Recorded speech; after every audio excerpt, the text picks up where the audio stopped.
as EF2 that they were going to have to upgrade this to Yeah. EF3 after seeing the damage at George Elementary and at Nilfisk.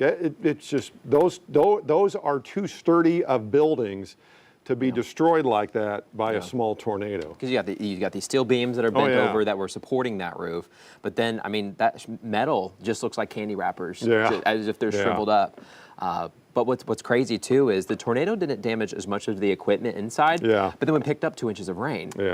Now that's all we're in too. So. We also had a tornado in Johnson County, we found out today. Yeah, they're no stranger to EF3s. They didn't get EF3, they got EF1. But I was looking at some of the data. Clarksville has had 2 EF3s in the past 70 years. But it's still, not an everyday thing.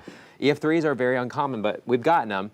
Darren, we had an EF1 tornado that touched down north and west of Clarksville. As you're headed north and west 103 towards Batson, this is very close to Harmony, Arkansas.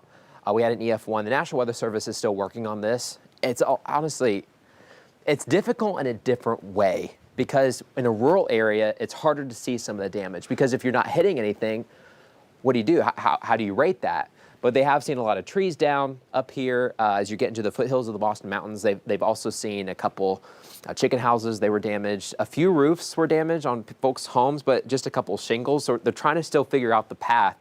In Northwest Arkansas, it's a different kind of difficulty.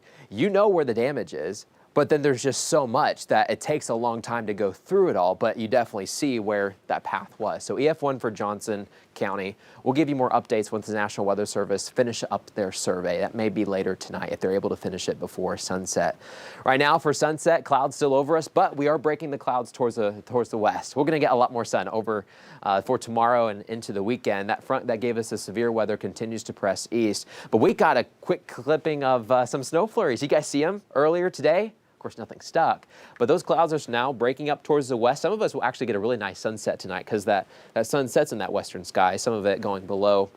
Once it gets just above the horizon, below some of the cloud deck there, but it's going to get chilly tonight too. That's the big forecast, a big story as we head into the overnight. We're going to head towards the 20s and 30s. We've got freeze warnings and frost advisories in effect. We're watching temperatures in the 30s and 40s area wide. Now, overnight tonight, we'll drop to the 20s. Got that freeze warning in effect. We'll warm up to the 60s later in the afternoon.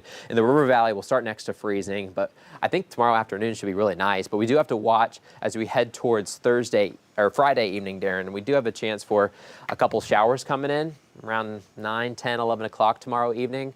So we'll be on the lookout for that. But I think this weekend we clear on out. Sun returns. It's going to be a nice weekend. Darren, I think we need a nice weekend. Yes, We're we back do. to the 70s. Yes, we do. All right, Matt, thanks. Believe it or not, time to talk about